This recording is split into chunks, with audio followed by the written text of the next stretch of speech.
Tata, priča mi o knezu Lazaru i njegovoj mezimici.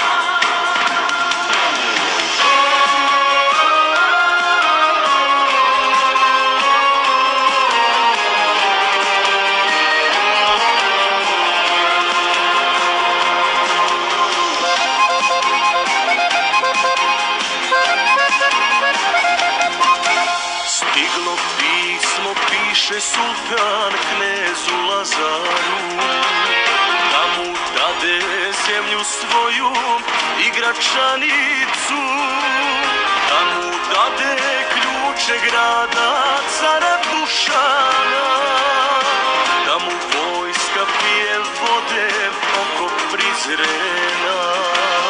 Čita Lazar gleda svoju lepu milicu, krajem oka traži sina i mezimicu.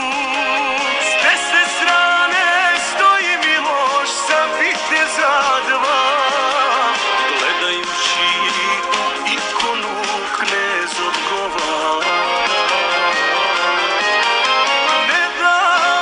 ne dam zemlju cara Dušana, ne dam deco ni kamena s dvora njegova.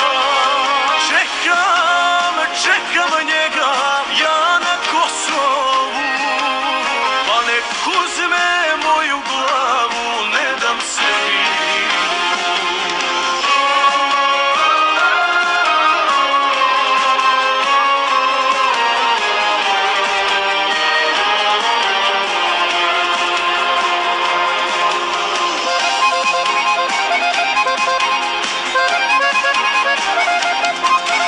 Kleknu Miloš pred ikonu ispred Lazara, on poziva u molitvi svetog Zosima.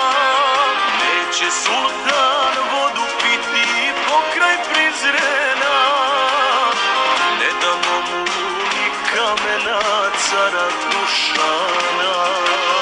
Tebi kneže zavet dajem, nek zapamte svi, pašće sultan ispred tebe pre nek padneš ti.